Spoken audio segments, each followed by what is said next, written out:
Se vende humo, el podcast de actualidad, tendencias y negocio alrededor de las ventas que te acerca a este mundo como nunca antes lo habías conocido.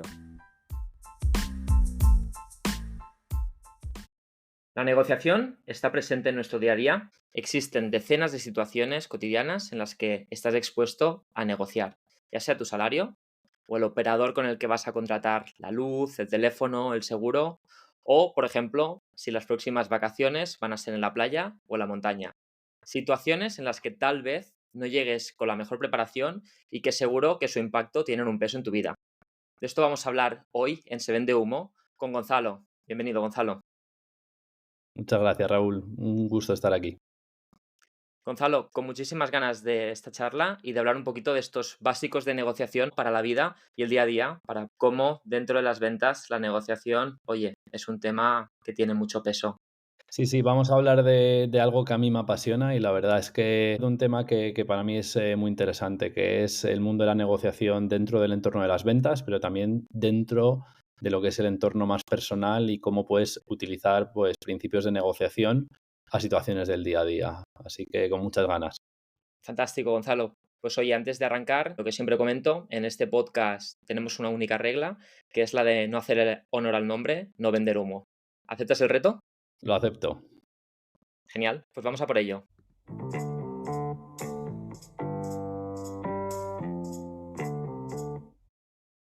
Pues hechas las presentaciones, vamos a esta primera sección que le llamo Rompiendo el hielo, una batería de preguntas cortas un poquito para que la audiencia te ubique y que te conozca un poquito más, ¿vale? Venga, Y vamos. la primera pregunta que siempre hago es, oye, si te digo la palabra ventas, ¿qué es lo primero que te viene a la mente? Mm, habilidad del día a día. ¿Vale? Esta no había salido todavía y creo que resuena mucho con el ADN del podcast. Al final, tanto si vendes como si no, Todos vendemos. Esa es la base es de la vida. Todos vendemos. buenísimo. Y oye, ¿cuándo ha sido la última vez que te han vendido algo? Pues a ver, pues mira, hace 2 días, sin ir más lejos, me vendieron un seguro de vida y me hizo sentirme bastante mayor, la verdad. Y no lo estaba buscando. O sea, estaba cambiando de seguro automóvil y al finalizar la llamada me engancharon y sin quererlo, bueno, pues me convencieron de coger un seguro de vida. Pero bueno, contento de haberlo hecho, en cualquier caso. O sea, entiendo que te pillaron un poco, ¿no? Sin esperártelo y al final Sí, te acabaron. efectivamente, porque hay veces que hay que diferenciar cuando te venden a cuando tú compras, ¿no? En este caso yo no estaba comprando, cada uno compramos muchas cosas, desde cuando vas a comprar un coche o hace un par de años compré un piano nuevo, es decir, comprar he comprado mucho, pero vender, que alguien me ha vendido algo que no estaba esperando, este caso es que va al pelo y es que además fue antes de ayer. Y oye, hablando de Gonzalo como equipo ventas, damos por hecho que eres team ventas. Sí. ¿Qué es lo que disfrutas más de tu día a día en las ventas? Pues a ver, a mí lo que más me gusta, aquí la gente siempre dice, pues me encanta ganar. A mí, como todos, me gusta ganar. Pero sobre todo me gusta ganar cuando siento que es un acuerdo que ha sido muy bueno para todos, ¿no? Y ahí viene un poco mi ADN de negociador más que de vendedor en muchos casos, ¿no? Que es que yo siempre intento buscar pues un resultado en el cual todas las partes estén contentas. Y a mí la mayor satisfacción es cuando terminas de llegar a un acuerdo con un cliente y es el cliente el que te manda un email diciendo, oye, gracias por cómo habéis gestionado todo este proceso, estamos súper contentos con cómo ha ido toda la conversación con vosotros, sentimos que nos habéis entendido y nos habéis escuchado y estamos deseando empezar el proyecto. Y a mí esos son los momentos en los cuales la victoria, digamos, que me sabe más dulce, ¿vale? Porque creo que no solo he ganado yo y la compañía para la que trabajo, sino que creo que he conseguido algo que es un objetivo en ventas, que es generar valor a la otra parte y que desde el principio del proceso comercial no solo la solución tiene que generar valor, sino que el proceso comercial es un proceso también donde tenemos que saber aportar valor a los clientes. Eso es Qué lo que bueno. más me gusta. Aquí ya se ha abierto un tema, ¿no? El tema principal de la charla que vamos a tener, que es negociar. Es un verbo que tiene mucho peso. Yo creo que Sí, es un verbo que tiene mucho marketing también, ¿no? De todas las películas de Hollywood. Cuando piensas en negociar, a mí lo primero sí, que me viene, ¿no? Es operaciones del FBI sí. negociando con rehenes y demás. Pero oye, tú que estás negociando en el día a día y justamente, ¿no? Acabas de dar esta Mm. visión de que tienen que ganar ambas partes. ¿Qué peso dirías que tiene la negociación en una venta? Bueno, a ver, es difícil responder a esta pregunta, ¿vale? Porque tiene para mí dos lados, ¿no? Dos maneras de responderla. La primera es, al final, una venta no deja de ser una sucesión de pasos, ¿no? Entonces, si uno de los pasos fracasa, la venta se cae, ¿no? Entonces, digamos que tiene una importancia muy crítica porque una negociación, si no es capaz de llegar a un acuerdo, pues es algo que puede hacer que una venta no salga adelante, ¿no? Pero yo lo que sí que creo es que desde luego es algo que está muy infravalorado, ¿vale? Mm. Porque si lo pensamos, la formación que se le da a muchos vendedores se nos enseña a hacer cualificación, se nos enseñan frameworks como Medpic, se nos enseña a cómo hacer una demo o cómo gestionar un proceso de ventas. Y en mi experiencia se dedica muy poco tiempo a la parte de negociación, ¿no? Y más allá de eso que te decía, que es el primer elemento, que es que si no negocias bien hay un riesgo de que no conviertas esa transacción, creo que también puede tener un impacto muy importante en el resultado de una venta, ¿no? Y yo siempre que hablo con VPs de ventas o fundadores, siempre les hago la misma pregunta. Le digo, si todos tus deals fueran un 10% más grande, ¿cómo cambiaría eso tu vida, no? Y todos Bueno, me dicen, hombre, pues lo cambiaría completamente, ¿no? Y le digo, vale, ¿cuál es la palanca más rápida que tienes para conseguir que todos tus deals crezcan un 10%? En realidad son dos, ¿vale? Una es, puedes cambiar tu pricing y packaging, es ujú, complicada. La segunda es, si formas a tus vendedores a que sean mejores negociadores, porque al final siempre hay cesiones comerciales, y eres capaz de mejorar un 5 o un 10% cada uno de tus deals, seguramente pues llegarás a tus objetivos con mucha mayor facilidad. Y esto es lo que digo del segundo elemento. Si tú piensas un poco en que una venta o que el resultado comercial de una empresa no deja de ser cuántos deals vendes multiplicados por el tamaño de los deals, es la palanca más rápida y siempre se lo digo a todo el mundo. Digo, la palanca más rápida que tienes para impactar es esa.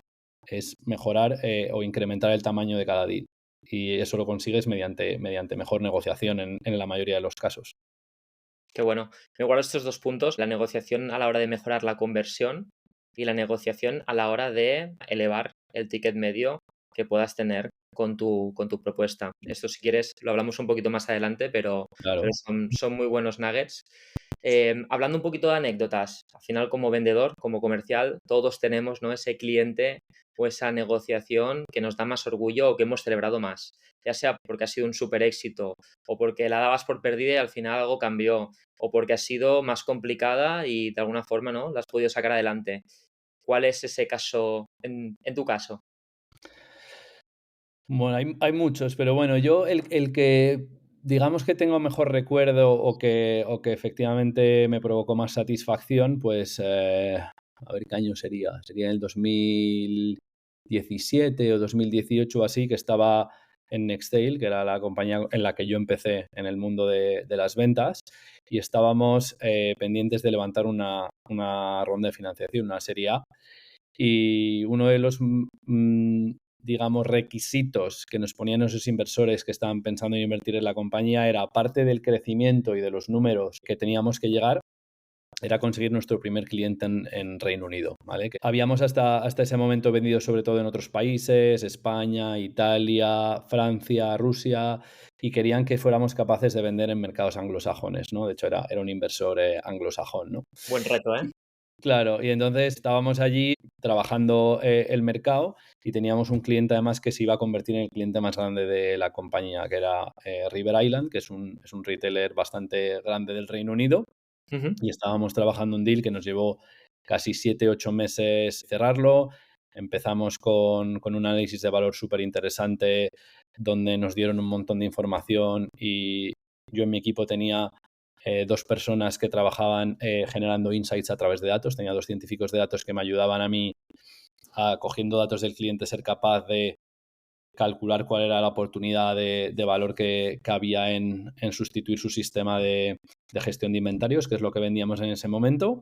Ujú. Y después de eso tuvimos mogollón de workshops, sesiones con los usuarios, sesiones con los directivos y parecía que nunca iba a llegar, ¿no? Y al final cuando llegó ese contrato, que fue además se pasó a ser el contrato más grande que teníamos dentro de la compañía, pues la celebración fue gigante porque más allá de la consecuencia de cerrar el deal, por así decirlo, en los números de la compañía, teníamos ese upside de que eso es lo que nos desbloqueó pasar a la siguiente pantalla, por así decirlo, dentro del mundo de las compañías, ¿no? Nos dieron esa financiación que nos permitió, bueno, pues seguir creciendo. Al final esa oportunidad, ¿no? Que os desbloqueó. Claro, y nos jugábamos mucho, ¿no? O sea, al final, en todas las ventas y sobre todo cuando estás en tickets altos, pues una venta puede moverte mucho los resultados de la compañía, pero es que en este caso podía ser que la compañía pues tuviera éxito futuro o que no lo tuviera, ¿no? Entonces eso era un elemento de presión altísimo para mí, que al final era el responsable comercial de la compañía y, y no sé si fue que lo celebré mucho o que tuve mucho alivio después, ¿vale? Porque en el momento en que lo cerramos fue un poco como me quité una tonelada de los hombros Nada, y lo celebramos también. 8 o 9 meses de negociación, imagino, como un match ball, ¿no? O sea, al final, Eso es, y siempre en la cuerda floja, porque estas cosas, además, cuando trabajas con compañías grandes y en deals de gran tamaño, es como una montaña rusa. Siempre hay momentos que parece que todo va bien y luego de repente estás a punto de descarrilar. qué bueno. Yo creo que éxito muy celebrado. Vamos a hablar un poco de superpoderes. ¿Tienes algún superpoder que sea único en ti y que te ayude en tu día a día? Pues a ver, te podría decir cosas como que suenen muy sexys y te voy a decir una cosa que es como muy mundana, ¿vale? O Venga. sea, y además es una cosa que me han dicho alguna vez algún cliente. Algo tan simple como la sonrisa. Yo tengo una tendencia que es, quizá porque soy una persona en general que tiende a sonreír y soy amigable, pero en los entornos profesionales la utilizo mucho también de manera consciente, ¿no? Porque sobre todo ahora que estoy en una fase de mi carrera en la que hago mucha negociación, la negociación siempre todo el mundo tiene esta percepción de que es una situación Tensa. tensa, incómoda, de conflicto, donde lo que estoy intentando es quitarte tu pedazo de la tarta para llevármelo yo, ¿no? Entonces Ujú. yo siempre lo que intento es generar o romper ese hielo que existe y liderar un poco la negociación desde un punto de vista bastante amigable y con una sonrisa. Y en ventas me pasaba lo mismo y como te decía, y hablábamos antes, si te acuerdas de esos emails en los que el cliente te dice, oye, gracias por todo lo que habéis hecho, estamos encantados con el acuerdo, estamos encantados con el trabajo que habéis hecho para nosotros hasta ahora, tenemos ganas. Alguna vez personalmente me han dicho, oye, qué gusto trabajar con alguien que incluso cuando las cosas no están yendo tan bien, ¿sabes? Siempre tiene una actitud positiva, sonríe, etcétera. Y es que en ventas esto, aparte de toda la parte más psicológica y cómo rompes el hielo, hay un término que me gusta mucho que es positividad tóxica. ¿Qué quiere Vale, decir? Que al final va a haber momentos en los que parece que algo no va a ser posible. Y uno de las funciones cuando eres un vendedor es ayudar a tu champion y ayudar a las personas que están comprando tu solución a encontrar soluciones. Entonces, yo lo que siempre le digo y le he dicho a mis equipos es eso, tú siempre muéstrate positivo. Cuando vienen a contarte que tienen un problema, siempre es mejor decirles, no pasa nada, nos lo hemos encontrado antes, vamos a encontrar una manera, déjanos que trabajemos juntos a pensarlo. Entonces, siempre esa positividad ayuda mucho en momentos en los cuales a lo mejor las cosas no parece que están saliendo como tendrían que salir, ¿no? Entonces, eso, un poco esa positividad y esa sonrisa que siempre, y además que yo siempre digo que es gratis, ¿vale? Hay pocas totalmente. cosas que sean Creo que es un superpoder, ¿no? Terrenal y sí, que es una sonrisa es gratuita y al final le das, ¿no? Le pones a la mesa esa parte un poco más humana y al final de que, oye, vamos a hacer que sí. suceda de la mejor forma posible. Y esto es muy importante, esto que acabas de decir.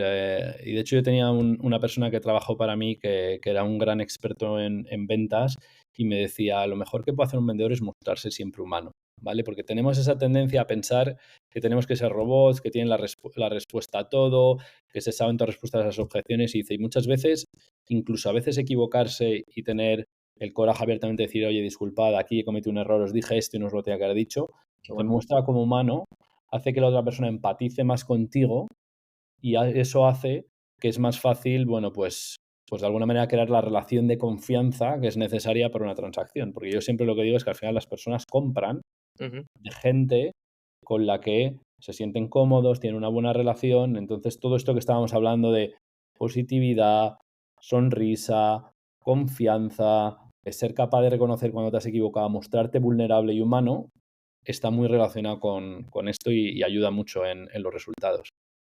100% Gonzalo. Me encanta el superpoder que has sacado y con esta pregunta pasamos a la siguiente sección. Venga, Pues vamos a hablar ahora un poquito de ti, de tu viaje, de cómo has llegado, ¿no?, al mundo de la negociación y un poquito, pues oye, tus vivencias y algún consejo que nos puedas dar para negociar un poquito mejor. ¿Te parece? venga. Pues nada, cuéntanos un poco sobre ti. Ya sabemos que eres equipo ventas, ya sabemos que sabes de negociación. ¿Cómo Mm. llegaste a especializarte en temas de negociación, de acuerdos? Pues sí, mira, te cuento. Empecé mi carrera en el mundo de la consultoría, ¿vale? No empecé directamente en el team ventas, y de ahí después me fui a hacer un máster a Estados Unidos, ¿no? Y allí en el máster en Estados Unidos había una asignatura optativa que era una asignatura de negociación. Y había un profesor que se llamaba Daniel Ames, que era una leyenda dentro de la universidad, y teníamos un sistema de puntos, no me acuerdo si eran 5.000 o 10.000 puntos, y hacías como bidding para qué asignaturas querías entrar y con qué profesor, ¿no? Y esta era la asignatura que era la más cara que podías conseguir. Te tenías que gastar casi todos tus puntos para poder hacerlo. Y yo decidí hacerlo porque, bueno, siempre he tenido esa curiosidad y me parecía que era un skill que es muy interesante y me gustan mucho sobre todo todos los temas psicológicos relacionados con la negociación, cuáles son los sesgos que impactan a las distintas personas, cómo puedes influenciar a otra persona, etcétera, ¿no? Y eso es un poco, fue como el comienzo, ¿no? Y después ya, cuando terminé el máster, empecé a pensar en qué me gustaría hacer. Me gustaba mucho el mundo de la tecnología y en particular me gustaba el mundo del software y me surgió la oportunidad de trabajar en mi primer trabajo como team ventas, si quieres, que era en Nextail, que es una compañía de software. En aquel momento éramos 4 o 5 empleados, con lo cual entraba de vendedor número uno, pero con un rol de múltiples sombreros, ¿no? A veces estaba haciendo ventas, a veces estaba haciendo marketing, a veces estaba haciendo operaciones, etcétera. Y allí estuve durante 6 años, pues montando toda la estructura del go-to-market. Llevaba Ujú. un poco todo lo que es la función de revenue, ventas, marketing y customer success, principalmente. Y digamos que aprendí a golpetazos, ¿no? No tenía un background o una formación específica sobre esto. Además, éramos un poco particulares porque nuestro ticket medio era muy alto, o sea, nacimos como una empresa enterprise muy internacional desde el principio y ni Ujú. siquiera nuestros propios inversores entendían mucho el mundo de enterprise. Entonces, en ese momento tampoco había mucho contenido, no era fácil acceder a contenido sobre venta enterprise y aprendí un poco a golpetazos. Y Fuiste lo que pasó. haciéndote lugar, ¿no? Por la jungla a machetazos. Sí, claro, o sea, yo prueba y error, como se suele decir, ¿no? Entonces, pues hacíamos un piloto con un cliente, luego nos dábamos cuenta que al final del piloto no habíamos definido cuáles eran los criterios de éxito, entonces cometí muchos errores, como cualquier persona que está aprendiendo de esta manera, pero también aprendí mucho y creo que, de hecho, en esa compañía cogí toda la fundación de lo que es mi conocimiento de ventas. Lo que nos sucedió después es vino el COVID, ¿vale? Vendíamos soluciones de gestión de inventarios para retailers, o sea, imagínate el golpetazo que fue para nosotros cuando todos nuestros clientes de un día para otro cierran todas sus tiendas y nosotros paramos la operación, o sea, directamente teníamos un software que todos los días calculaba cuánto stock había que mandar a las tiendas y nos dijeron, parad, que no vamos a mandar nada, que las tiendas están cerradas. Entonces, bueno, en ese momento además me pilló un momento personal en el cual mi mujer estaba embarazada de mi primera hija, y yo le dije a mi mujer, yo necesito algo más tranquilo.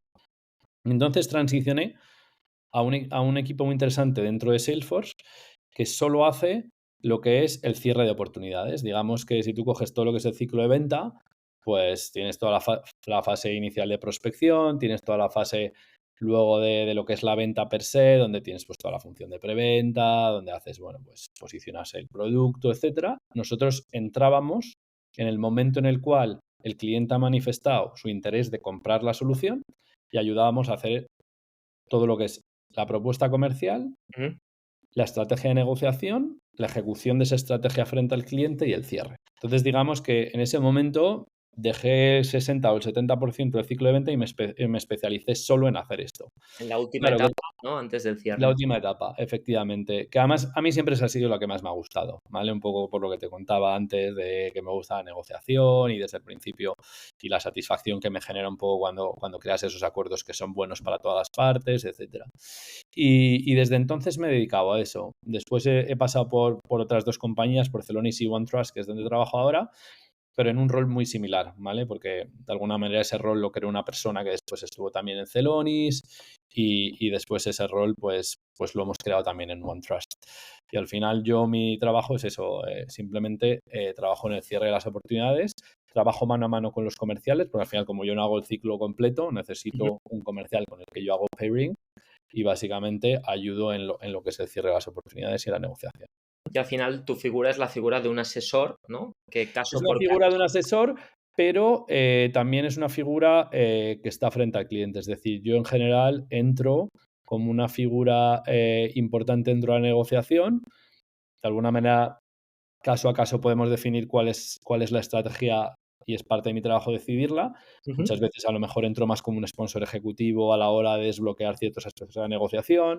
En otros a lo mejor hago la negociación end-to-end, porque a lo mejor imagínate, vas a una negociación que sabemos que va a ser muy complicada Bien. y pensamos que es mejor que el comercial no esté involucrado porque va a haber muchos puntos de fricción y mejor metemos una persona nueva a hacer esta parte, ¿no?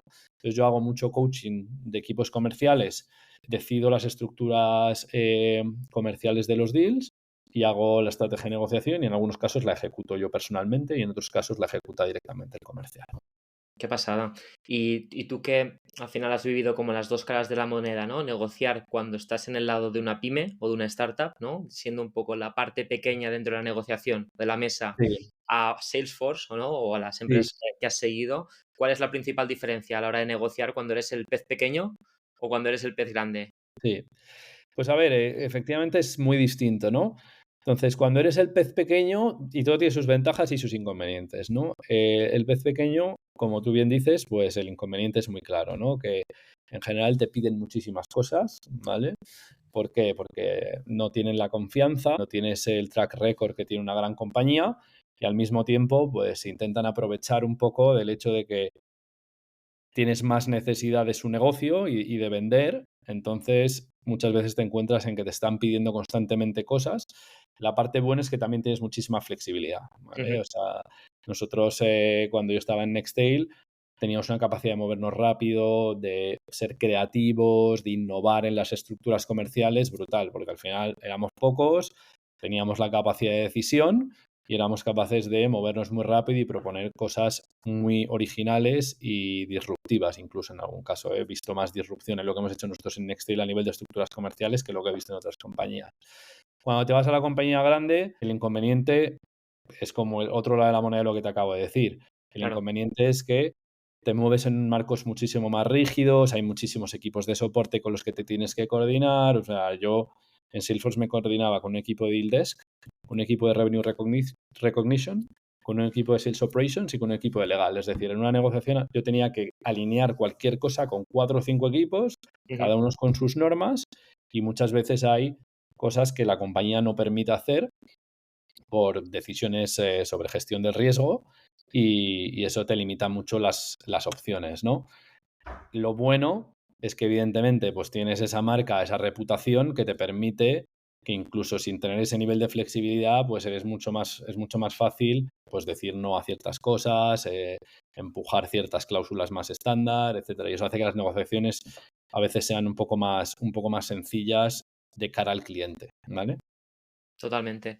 Sí, un poco por experiencia también previa. Yo vengo de negociar desde la parte del pez pequeño y al final tu carta es no dar pereza, o sea, ser el que Sí, menos pereza da de todos los otros proveedores y un poquito esta parte más aspiracional o inspiracional, ¿no? De decir, oye, yo puedo ser la componente de innovación que a lo mejor tú por estructura o por velocidades o por prioridades no vas a poder cubrir y aquí pues un poco acabas acoplándote, ¿no? Como una empresa externa a las necesidades del pez grande. sí, Creo que es ese es muy buen punto ese que dices. Es verdad que cuando estábamos también en Nextail, nosotros nos posicionábamos mucho como eso, somos un partner de innovación para vosotros, os vamos a dar un servicio muchísimo más cercano también porque somos más pequeños, porque para nosotros vosotros sois un cliente importante, que si te vas con el pez grande, que vas a ser uno de 50.000, ¿no? Y ese es un punto interesante que también más para mí en la parte de venta que la de negociación, pero que es un punto muy interesante que has comentado.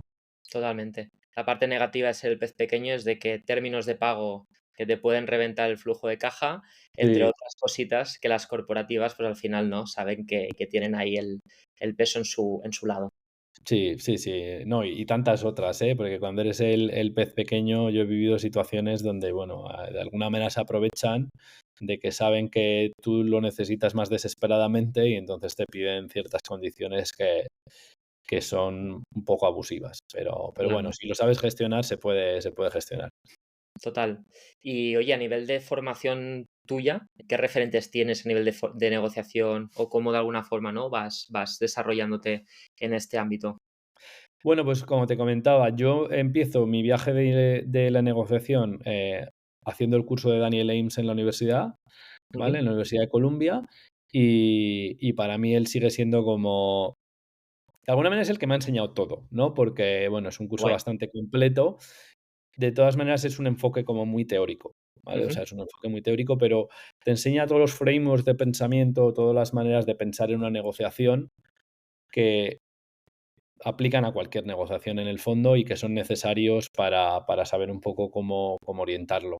Lo que hago es, leo bastantes libros de Ujú. negociación. De los últimos que me he leído es Negotiating the Impossible, Negociar lo Imposible, de Deepak Malhotra, que es también profesor, es profesor en la Universidad de Harvard, y que a mí me gusta mucho porque sus casos son como bastante variados, habla de cosas más de negocio, te habla de cosas de geopolítica y que siempre habla un poco de cómo resolver conflictos. Al final, un negociador no deja de ser una persona que resuelve ciertos conflictos, no busca soluciones creativas a conflictos y ese me gustó mucho. Y luego hay gente también, por ejemplo, que sigo en LinkedIn mismo. Por ejemplo, a mí me gusta mucho lo que suele publicar Luisín Meravin, que es una persona que es una negociadora profesional, que además, bueno, tiene una historia personal bastante inspiradora de superar dificultades y que me gusta mucho. Pues nos apuntamos este libro, yo no lo conocía y la verdad es que siempre está bien ir conociendo, ¿no? Nuevos recursos o nuevos referentes que hablen de este ámbito que es al final un tema. Hay este libro también que todo el mundo habla de él, ¿no? Que es el famoso libro de Chris Voss de Never Split the Difference. Sí. Y claro, es un libro que es muy sexy. ¿Por qué? Porque es una negociación del FBI, rehenes, entonces es verdad que el libro engancha mucho. Lo que pasa es que yo cuando alguien me pregunta y me dice, oye, ¿qué libro me recomiendas? Le digo, a ver, si te quieres entretener, pero no es la realidad del mundo de las negociaciones. Casi nadie, por suerte, negociamos la vida o muerte de personas. Y de hecho él en su preámbulo, él dice, el motivo de que este libro se llama Never Split the Difference es porque en las negociaciones comerciales el Mm. split the difference sí que se hace. Se dice, oye, mira, estamos ya cerca. Sí, ¿Qué te seguramente. parece si, oye, tú estás en 400, yo estoy en 360, cerramos en 380? Esto se hace. Y él lo Total. dice, yo no podía hacer eso. Claro. Porque cuando negocias la vida de 10 rehenes, no puedes decir, venga, Uno mata a sí, 5 y me devuelves a 5, ¿no? claro. Entonces, a mí me gusta mucho el libro porque es muy, como te digo, es muy sexy y las historias son muy apasionantes, pero es verdad que es un contexto de negociación que es muy distinto de la realidad. Y Muy luego, extraño. y luego está muy basado en principios psicológicos, muy, bueno, habla mucho de las técnicas, pues, de mirroring, de labeling, y esto es algo que es verdad que se utiliza y que tiene impacto, pero me gusta más el que te decía de Negotiating Impossible, porque son situaciones mucho más reales y habla mucho más de cómo gestionar un proceso de negociación, cómo pensar en cómo gestionar el timing, cómo negociar la sustancia, cómo prepararse una negociación. Entonces, a mí me parece que es un libro como más completo. Qué bueno, pues apuntado. Y en base a esta formación y este aprendizaje que has ido tomando, seguramente, ¿no? Pues has hablado con decenas de personas dentro de este ámbito. ¿Cuál es el consejo de negociación más random que te han dado y que realmente te ha funcionado? Vale. Vale, más que random, te voy a decir uno que es contraintuitivo, ¿vale? Contraintuitivo nos vale. Que es que a veces un no es el camino más rápido para cerrar un deal, ¿no? Todos nos ha pasado que piensas que tienes que decirle que sí al cliente a todo, encontrar una solución a todas las cosas que te pide, y eso hace que muchas veces hay muchísima interacción y muchísima necesidad de afinar los detalles. Muchas veces es mucho más rápido decirle no a estos tres cosas y explicar el contexto. De hecho, hace como 2 semanas tuve una sesión con mi equipo que vinieron a Madrid. Mi equipo es internacional y vino a Madrid y hicimos una sesión justo de negociación, ¿no? Y este es uno de los aspectos que hablé con ellos, ¿no? Que le dije al final, es una cosa que yo llamo liderar con el ejemplo o liderar con los principios. Ujú. Yo cuando empiezo una negociación, una cosa que me gusta hacer mucho es decir, oye, mira, estos, este es mi terreno de juego, estas son las palancas que yo tengo para conseguir, oye, que este acuerdo salga adelante. Las que sabemos todos, ¿no? Cuánto producto vas a comprar, duración del acuerdo, condiciones de pago. Y estas son las líneas rojas en las que yo no puedo entrar, ¿no? Y eso, que para mucha gente le genera un poco de rechazo porque dice, oye, estás diciendo que no a ciertas cosas, para mí es lo que más rápido me ha permitido moverme. Porque si cuando alguien te pide algo, y hablábamos antes de pez pequeño, pez grande, Ujú. cuando a mí me pedían algo y era pez pequeño, muchas veces el riesgo era que decías, bueno, déjame que lo mire, voy a intentarlo, y entonces ya has abierto una avenida de discusiones, de peleas, de si sí o de si no. Es mucho más fácil cuando te dicen, quiero poder terminar el acuerdo cuando quiera por conveniencia, ¿no? Termination for convenience, que se llama. No, es no.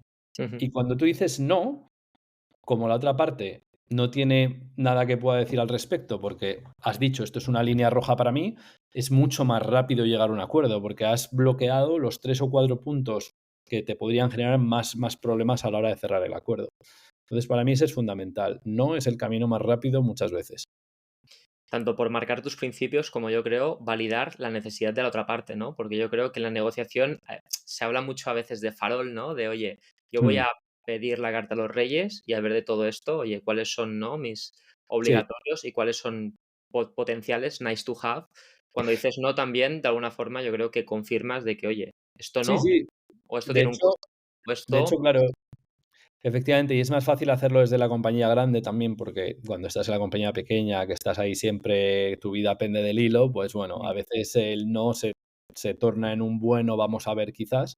sí, Entonces, y hablaba también de compañía grande que tienes esas reglas. Yo siempre digo que cuando dices no, y de hecho tuve una persona con la que trabajé en Salesforce que me lo enseñó, me dicen, nunca digas no. Di no pero o no, ¿por qué? ¿Sabes? Siempre aporta el contexto del no. ujú, De nuevo, y volviendo a un tema que hablamos antes en la charla, cuando tú estás negociando, tienes que crear una relación de confianza. Si yo ujú, digo no y no te explico por qué no, eso rompe la confianza. Pero yo te puedo decir, oye, mira, no podemos hacer un termination for convenience porque esto impacta a nuestros criterios de reconocimiento de ingresos y yo como comercial, por ejemplo, este deal la compañía no me lo va a reconocer, entonces para mí me da igual ahora mismo levantarme e irme de la mesa de negociación que cerrarlo, ¿no? ujú. Entonces, si tú explicas el contexto de por qué estás diciendo que no, la otra parte lo entiende y como entiende desde el principio que no lo vas a hacer, pues ya ese punto lo has desbloqueado. Qué bueno, muy bueno marcar al final, ¿no? La línea roja y abrir o contextualizar de una Contextualizar por forma qué. muy Mm. transparente. Genial. ¿Y te ha tocado en alguna ocasión vender humo o vender más de lo que realmente, ¿no? podías ofrecer en alguna negociación? Volviendo a pez pequeño, pez grande, en pez pequeño todos los días. Siempre. O sea, si es que vendes la visión, vendes el futuro, vendes el roadmap, y si no eres capaz de hacer eso, lo tienes que hacer con credibilidad también, ¿no? O sea, yo lo que siempre digo es, digo, a ver, podemos vender algo que va a suceder en 3 meses, 4 meses. Lo que no puedes es, no todo vale en Ujú, ventas. No puedes decir sí, sí y luego no hacerlo, ¿no? De nuevo es esa vuelta también a los principios de lo que está bien y lo que no está bien. Pero sí, incluso en negociación, todo hay un poco de... La negociación es escenificación, de alguna manera. Entonces, muchas veces, desde fingir que algo es mucho más difícil de lo que es, que esto se hace ujú. todos los días, cuando te piden algo y a lo mejor es algo... Yo, dentro de mi compañía, tengo bastante capacidad de aprobación, es decir, yo tengo capacidad de tomar muchas decisiones. Yo nunca en una negociación le digo, ah, sí, eso lo puedo hacer yo. Claro. No, eso es dificilísimo, vamos a tener que escalarlo hasta el CFO, déjame que lo hable internamente, etcétera. No hay mucha escenificación y crear no es vender humo, es crear una cortina de humo, ¿no? Es ese efecto un poco que te ayuda a crear esa escenificación, un poco de magia, ¿no? Y También darle eso un cada valor día. extra, ¿no? A que tú puedas mover por tu parte para que, de alguna forma, en algún momento ellos también puedan hacer este esfuerzo que de alguna Claro, forma tú estás haciendo. efectivamente, efectivamente. Fantástico. Muy bien, Gonzalo. Pues vamos a la siguiente sección. Venga.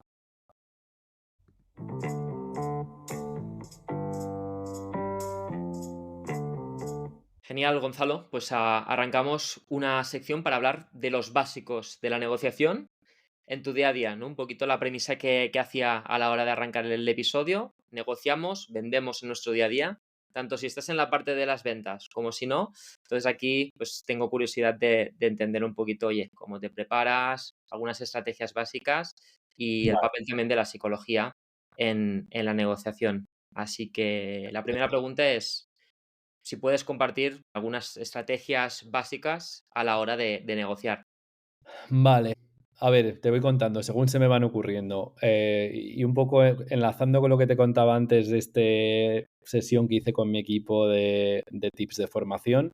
Ujú, Lo primero que se me viene a cabeza es negociar siempre de manera holística. Yo lo que siempre digo es, al final, siempre tenemos la tendencia, y en ventas pasa mucho, a negociamos precio y luego negociamos a lo mejor las condiciones legales y luego negociamos los términos de pago. Yo creo que siempre como negociador lo que tienes que intentar es sacar todos los elementos que va a haber en la mesa, porque es lo que te permite hacer trade-offs, ¿vale? Al ujú, final, la negociación no deja de ser un ejercicio de trade-offs, donde dices, oye, para mí esto es importante, para ti quizá no lo es tanto, pues entrégame esto y yo a cambio te voy a ayudar en este otro punto, ¿no? ujú, Entonces, para mí él siempre, cuando estás en una negociación, yo siempre digo, nada está acordado hasta que todo está acordado. Entonces, siempre yo intento identificar desde el principio todos los aspectos, pero luego siempre pueden salir durante la negociación, salen aspectos adicionales y siempre tener esa visión holística de todos los elementos que están en juego y cómo juegas con ellos para intentar llegar a un acuerdo donde maximizas el valor para todas las partes, ¿no? Que es al final el objetivo final de la negociación. Entonces, ese es el primero. El segundo, que lo he medio mencionado ya, es nunca dar nada sin pedir nada a cambio, ¿no? Es ese trade-off constante y que muchas veces, desgraciadamente, en el mundo de las ventas veo que no sucede porque veo el constante regateo de bájame precio, ujú. pues venga, te bajo un 10, pues no es suficiente, pues te bajo otro 5. Entonces, y eso está muy vinculado a la preparación, que si quieres podemos hablar también Claro que de sí. temas de preparación, porque para mí la preparación es el 90% de una negociación, donde, oye, tienes identificados cuáles son los elementos de valor para ti que vas a intentar obtener y esos son con los elementos con los que tú vas haciendo esos trade-offs. La tercera estrategia, si quieres, o táctica que utilizo yo es seguir un orden de concesiones decrecientes, ¿vale? Y esto está más vinculado al cierre, ¿no?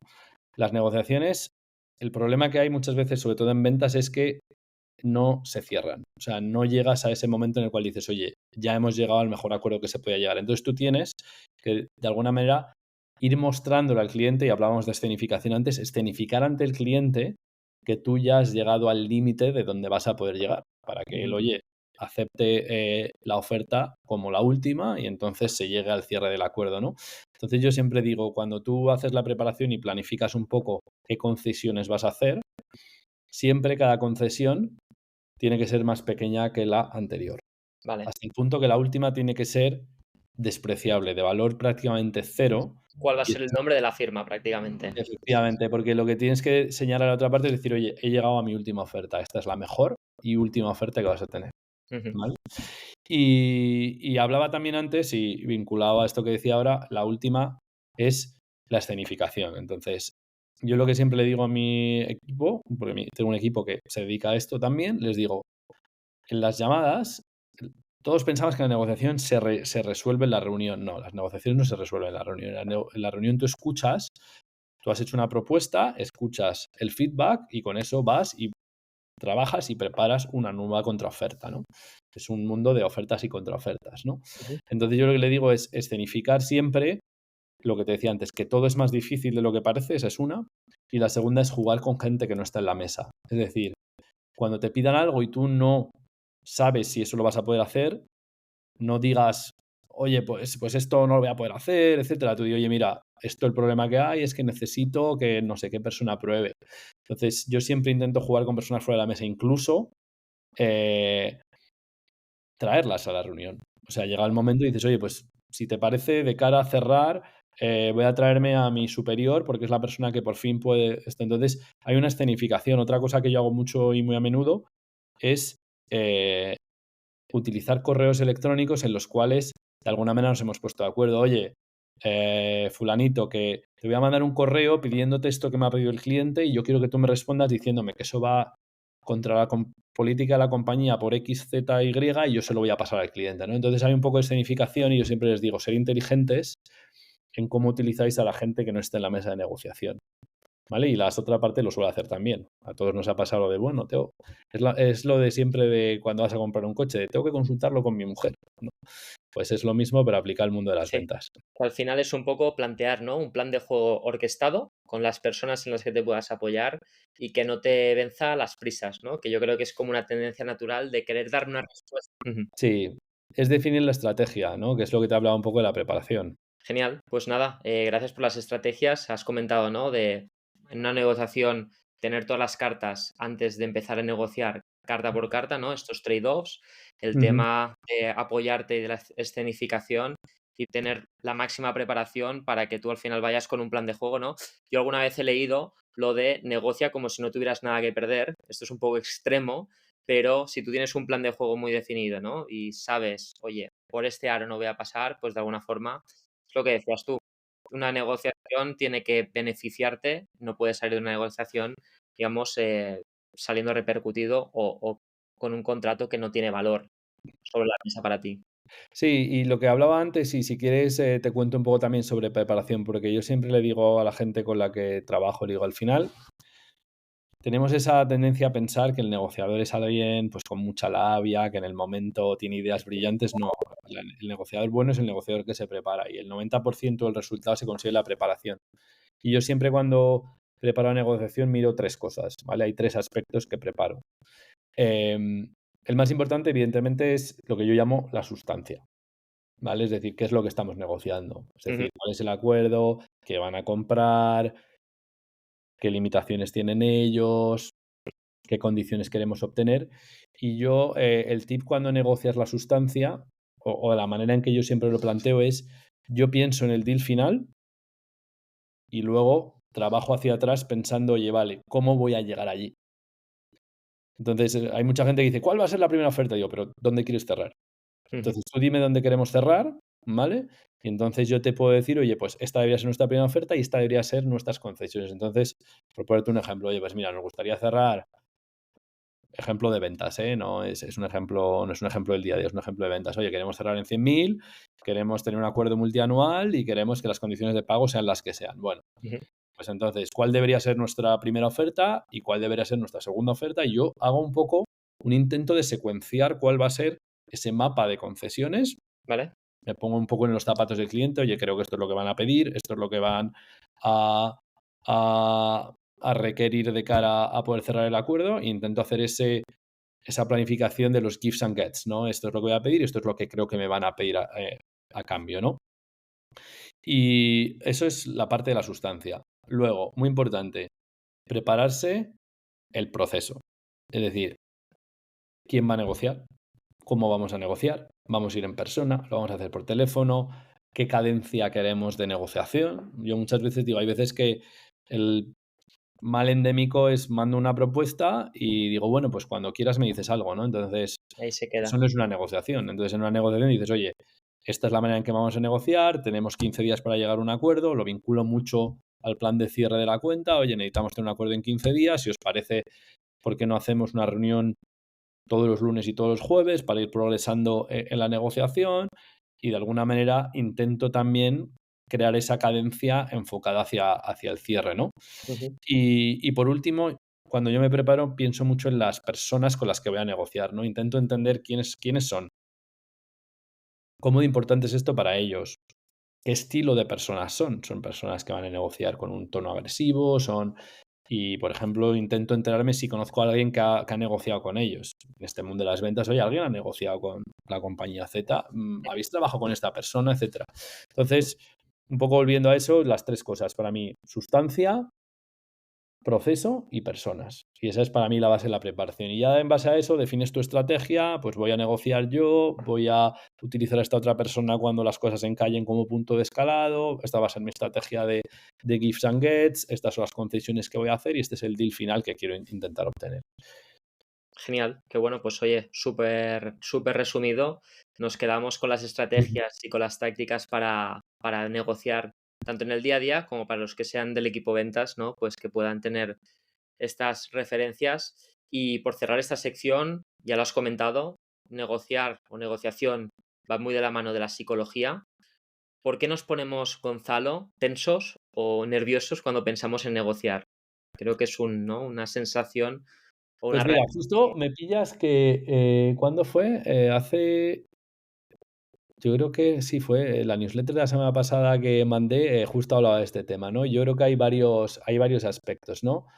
Yo creo que hay un aspecto cultural, ¿vale? Y es que en el mundo occidental estamos muy poco acostumbrados a negociar, ¿vale? En el Ujú. mundo oriental, todo lo que es la transacción comercial se hace mediante la negociación. Tú vas a comprar casi cualquier cosa en un mercado y negocias. Todos hemos ido, bueno, si has tenido la oportunidad de viajar, casi todos hemos visitado un mercadillo y es bastante frecuente y están mucho más acostumbrados, ¿no? De hecho, contaba la anécdota esta de la película de la vida de Brian, ¿no? Cuando, no sé si has visto la película, pero que está huyendo de los romanos que lo están persiguiendo y entonces está en un mercadillo y ve creo que era una barba postiza y la intenta comprar para esconderse de los romanos y cuando le dicen, pues cuesta tanto, va a pagar y le dice, no, no, no, no, no, te la puedes llevar sin negociar, ¿no? Entonces es parte de su cultura y eso hace que a nosotros, bueno, pues en el mundo occidental nos cuesta mucho, ¿no?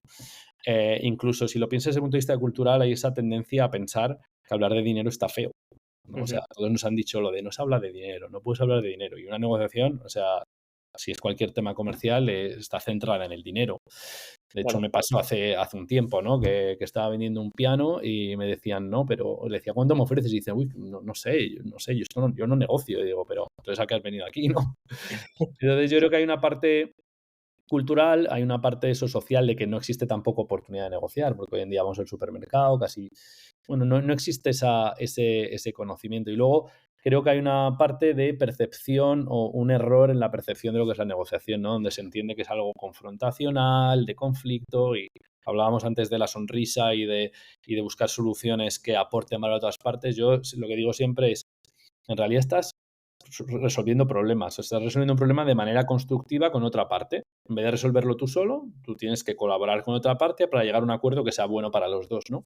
Entonces, si tú cambias un poco ese chip, bueno, pues es más fácil que tengas una visión no tan negativa de la negociación, ¿no? Que yo creo que es un motivo por el cual la gente está muy incómoda. 100% es un tema cultural, lo que comentabas al final, ¿no? Viene, yo creo que nos viene a todos a la cabeza, ¿no? Pues países de Asia, ¿no? Sudeste Sí, asiático, clásico país, Tailandia, vas a un mercadillo y la primera es vez el que día a vas a día. comprar algo, ya, ¿no? Pues ves Y de eso que no que es la negociación más sofisticada del mundo, porque es muy regateo, ahí no hay muchos gives and gets, pero aún así están muy acostumbrados a esa conversación de dinero, a ese momento de decir, pues yo tanto no, pues, y ujú, a nosotros nos falta un poco esa cultura. totalmente. Que de alguna forma este regateo, ¿no? Que comentas genera cierta, una vez lo has hecho una vez, genera cierta desconfianza, ¿no? De saber de que, oye, este no va a ser el precio, ¿no? más bajo, por lo tanto, ya das por hecho de que lo que te están ofreciendo ya está hinchado y por lo tanto es el Sí, bueno, principal contraste con el es mundo verdad que en occidental. el mundo de la negociación, y sí que en el mundo occidental hay situaciones de negociación, comprar una casa, alquiler, todos sabemos que el precio que está listado, pues tiene una pequeña, en el Un caso margen. hay un poco de margen que han metido porque se sabe que se va a negociar, ¿no? Y es verdad que si has ido al mundo de los mercadillos del sudeste asiático, hay veces que te sorprendes porque el punto de partida, el punto de final, hay tal diferencia que te genera un poco esa sensación de esto es un poco un engaño, ¿no? Totalmente, Un poco totalmente. esa es la anécdota con la que hay que quedarse, ¿no? Yo creo que al final la negociación buena es aquella en la que no es que está basada un poco en principios, como hablábamos antes, ¿no? Donde cada uno tiene unas restricciones, unas limitaciones, mi presupuesto, las necesidades que tengo y buscas esa solución creativa para que sea un buen acuerdo para todos. 100% de acuerdo. Y oye, Gonzalo, por ir cerrando, siempre acostumbro a hacer una pregunta un poco más atípica, un poquito para encapsular alguna reflexión. Hemos hablado de negociación, tú tienes experiencia sobrada en este tema, pero si te pregunto cuál sería la negociación que te gustaría no tener nunca, esa negociación que te gustaría evitar, ¿qué te viene a la cabeza? O sea, no me la he planteado porque efectivamente no quiero que suceda, pero es la más difícil, yo creo que es un divorcio. Esa es la peor de todas. Ujú, totalmente. Tener que discutir la custodia de unos niños, quién se queda las cosas, eso no. Totalmente, totalmente. Sí, yo creo que es una situación, ¿no? En la que si ya hablábamos de psicología, aparte, pues está toda la parte de corazón y de sentimientos que es Y compleja. ahí es difícil mantener la cabeza fría y ser capaz de... Seguir un proceso. Sí, efectivamente.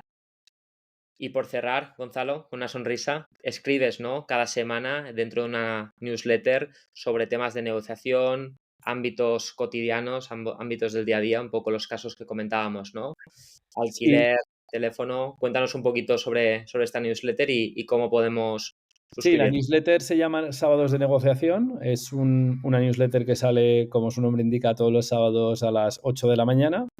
Y bueno, trato temas muy diversos sobre negociación. Hay veces que pueden ser entornos más profesionales, a veces entornos más personales. Y, y bueno, todo lo que hemos discutido hoy, de alguna manera, son temas que en algún momento, en alguna de las ediciones lo he tocado o que pensaba tocarlos.